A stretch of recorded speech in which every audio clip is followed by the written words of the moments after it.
Pessoal, bom dia. Como foi apresentado, meu nome é Michel.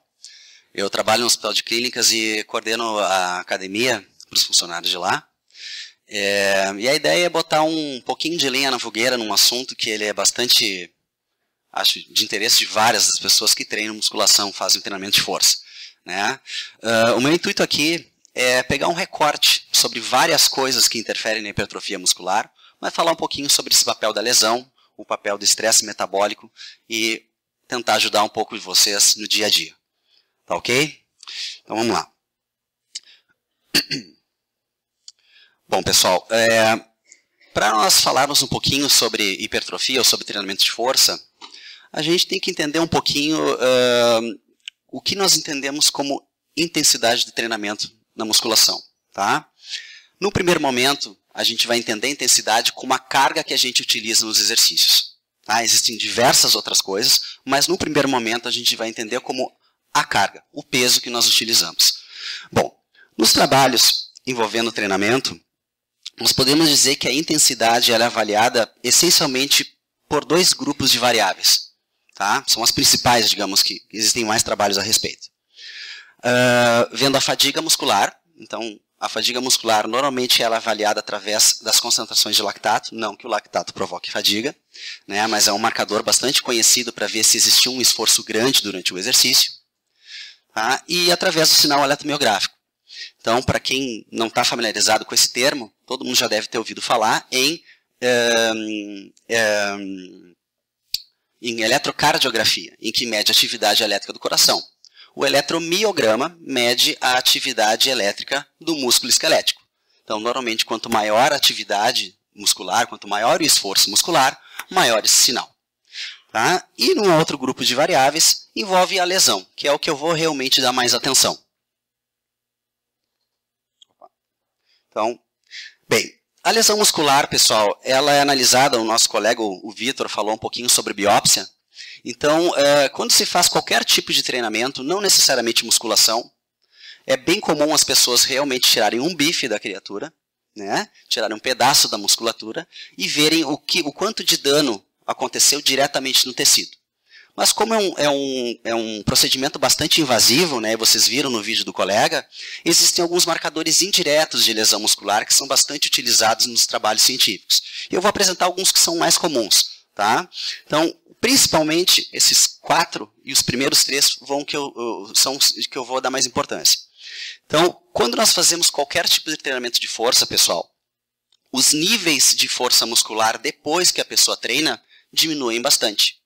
Né? Então, quando a pessoa analisa a lesão, a resposta de lesão muscular, normalmente a pessoa faz uma sessão de exercício e nos dias consecutivos àquela sessão, se analisa a resposta de força muscular. A mesma coisa em relação à creatina quinase plasmática. Então, para quem não está bem familiarizado com o termo, a creatina quinase ela é uma enzima intramuscular e quando a musculatura sofre a lesão, ela é liberada para o plasma. Então, se faz uma amostra de sangue e se vê a quantidade de creatina quinase que tem no plasma. Tá? E a dor muscular tardia, que isso eu acho que todo mundo já vivenciou, né, através de uma sessão de musculação, uma sessão de um exercício que a pessoa não está acostumada, é sentir dor nos dias seguintes, normalmente com picos depois de 48, 72 horas daquela sessão. A amplitude de movimento também é bastante conhecida, mas essa eu vou deixar um pouquinho de lado. Pois bem, então, o que eu falei até então? Nós vamos encarar a intensidade do exercício como a carga que nós utilizamos. Ela normalmente é analisada através dos níveis de fadiga muscular e lesão, e eu vou dar um pouquinho mais de atenção para a lesão muscular primeiro. Só que para nós estudarmos a lesão, a gente tem que ter um exercício que a gente conheça e que produza a lesão muscular. Vamos ver qual que eu vou usar como representante. Antes disso, né? A pergunta que nós queremos responder aqui. Se nós temos mais lesão durante o exercício, a gente vai provocar mais hipertrofia? Então, para responder essa pergunta, a gente tem que pegar um modelo de treinamento que reconhecidamente produza a lesão muscular. Tá? Então, esse modelo, um dos mais conhecidos, né, nos livros mais empíricos de musculação, chamam de treinamento negativo, que é um treinamento excêntrico. O que é esse tipo de treinamento, pessoal? Nós enfatizamos a fase do movimento em que nós produzimos força, mas que nós estamos alongando o grupo muscular. Um exemplo bastante prático para quem alguma vez entrou numa academia. Eu vou fazer a cadeira extensora, ou chuta-chuta, mais popularmente conhecido. Eu faço a fase concêntrica com as duas pernas e desço com uma perna só. Eu tenho uma carga reconhecidamente maior durante a fase de alongamento muscular. Tá? Então, a partir de agora, pessoal, eu vou mostrar alguns resultados sobre como funciona a lesão com esse treinamento que reconhecidamente produz lesão muscular. Vamos lá. Bom, primeiro as respostas agudas, gente. O que é a resposta aguda? Desculpe. O que é a resposta aguda? Eu fiz uma sessão de exercício e eu vou acompanhar qual é a resposta de recuperação ao longo de 3, 4, 5 dias após uma sessão de exercício. Ok? Dá uma olhada, então. Então, este trabalho, pessoal, eles queriam ver qual é o efeito de ter alguma familiarização com o exercício excêntrico e a resposta de lesão. Então, nós tínhamos 2 grupos de pessoas. Tá? Num dia, elas fizeram um exercício excêntrico com uma carga muito leve, uma carga em torno de 10% do esforço dela. E depois, num segundo dia, fizeram uma carga com 40% do esforço. Num outro grupo de pessoas, eles fizeram só a carga de 40%, só a carga mais elevada. E daí eles viram as respostas de lesão. Entenderam mais ou menos a ideia? E qual era o exercício? Exercícios de roscas diretas, só para flexores de cotovelo. Então vamos dar uma olhada nisso. Bem, pessoal, então nós temos aqui no eixo Y aqui, tá? O grau de força muscular. Vocês lembram que a força muscular é um marcador indireto de lesão? Bem, então aqui ó, era o quanto eles produziam de força antes de fazer a sessão de exercício. Aqui imediatamente após, e aqui embaixo 7 dias após eles terem feito uma única sessão. Um detalhe, o que dá para perceber claramente, pessoal? Nesses círculos aqui, nós temos o grupo que tinha feito uma primeira sessão com aquela carga bem leve, de 10%. E esse outro grupo é a pessoa que fez com a carga direta de 40%. Percebe-se claramente no gráfico que com apenas uma sessão de exercício muito leve, excêntrico, nós já estamos adaptados àquele estímulo lesivo. Então, existe lesão, sim, mas ela já é menor com uma única sessão com um exercício muito leve. Tá? Vamos lá, seguindo. Então, o que eu calculo aqui, ó, menor resposta com a familiarização. Seguindo. Então, respostas de creatina quinase, pessoal, é muito semelhante ao resultado dos níveis de força. Então, o que nós temos aqui? Ó? Quanto maiores os valores aqui no Y, significa que a pessoa teve mais lesão. Tá? Antes do exercício e após os 7 dias daquela única sessão. Então, com a familiarização, nós tivemos lesão, mas menor lesão. Aqui teve um desvio um pouco maior, foi complicadinho. Aqui não chegou a ser significativo, mas o comportamento parecido. Tá? E, aqui na dor muscular tardia, aqui voltou a ter diferença estatística novamente. Ó, antes do exercício e nos 7 dias seguintes ao exercício, com a familiarização, menor lesão e comparado com a não familiarização. Então, a primeira informação que eu queria que ficasse gravada para vocês é a seguinte, pessoal. Bom, nós sabemos que o exercício excêntrico ele promove a lesão muscular. Ok, está mostrando claramente que ela acontece. Mas se nós temos uma sessão muito leve, com um exercício em torno de 10%, a lesão já fica atenuada com apenas uma sessão. Então, ela está presente em menor quantidade. Tá? Então, vamos seguindo com mais algumas informações. Bem, então vamos imaginar, pessoal, que essas mesmas pessoas estão treinando ainda com protocolo excêntrico, né, durante 8 semanas. E vamos acompanhar cada semana como é que acontecia essa resposta de lesão, para ver o quanto tempo ela permanece acontecendo, fazendo treinamento de força excêntrico. Bem, então, pessoal, obrigado, André. O que esse grupo fez? É um grupo japonês, tá? Eles fizeram um treinamento de 8 semanas, um treinamento muito feijãozinho com arroz, eu gosto de dizer.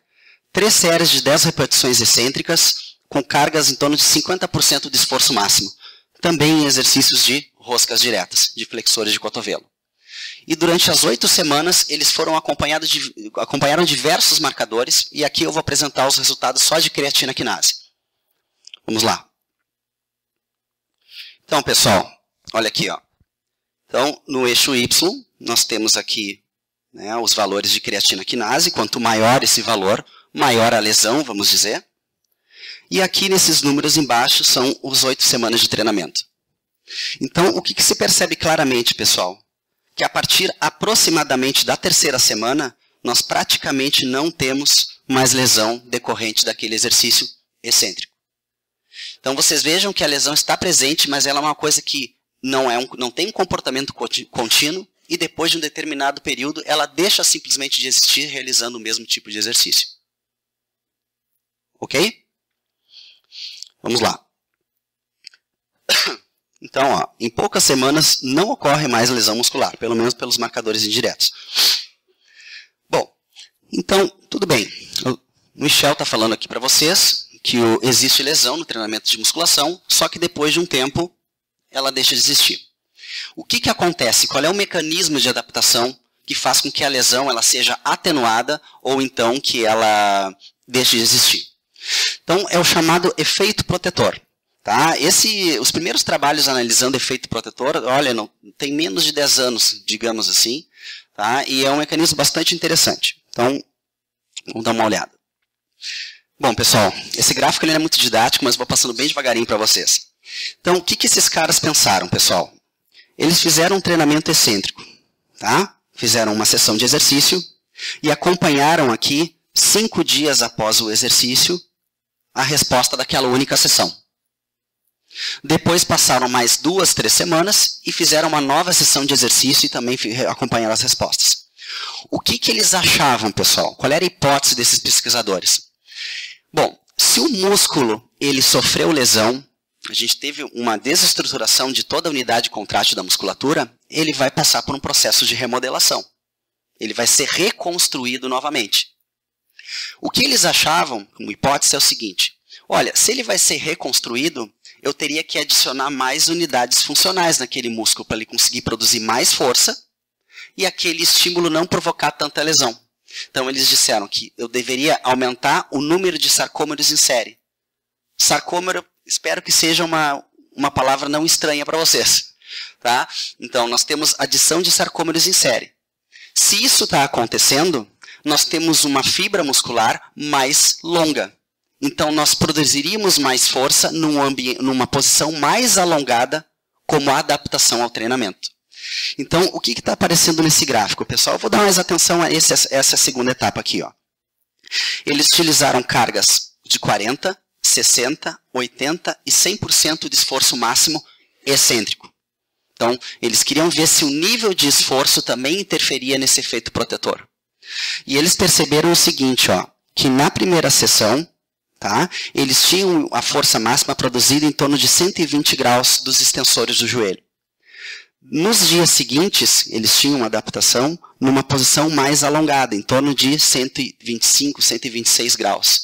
Então, evidentemente que eles não fizeram uma avaliação direta, mas a sugestão desse mecanismo protetor, de forma resumida, é que a musculatura ela fica mais alongada, com maior produção de força e menos suscetível a sofrer rupturas com o mesmo estímulo de treinamento. Mas aí vocês podem perguntar para mim, pois é, Michel, mas isso não é hipertrofia? Se nós temos sarcômeros sendo adicionados em série, eu estou aumentando o tamanho da corda, né? Hipertrofia, normalmente nós temos adição de sarcômeros em paralelo, para nós aumentarmos a área transversal muscular. Né? Então, a lesão que está lá embutida no treinamento de força, ela vai provocar remodelação. Mas o que indica, isso é só um recorte de vários outros trabalhos a respeito, tá? É que nós temos uma adição de sarcômeros em série, aumentando o comprimento muscular e não a espessura muscular, não o volume muscular em paralelo. Ok? Vamos lá. Bem, então, pessoal, para fechar essa parte do efeito protetor, eles tiveram, eu vou só me ater aos marcadores indiretos de lesão, né, e eles viram uma relação bem interessante entre o nível de intensidade e o grau de adaptação. Então, os marcadores que eu tinha falado, ó, de força muscular aqui amplitude de movimento e creatina quinase, vocês vejam que quanto maior a carga, vamos pegar aqui o 100%, ó, maior o efeito protetor. Então, de forma resumida e bem prática, quanto mais intensa for a primeira sessão que a pessoa tiver, maior a resposta de adaptação ela vai ter a não sofrer lesão à mesma sessão mais adiante.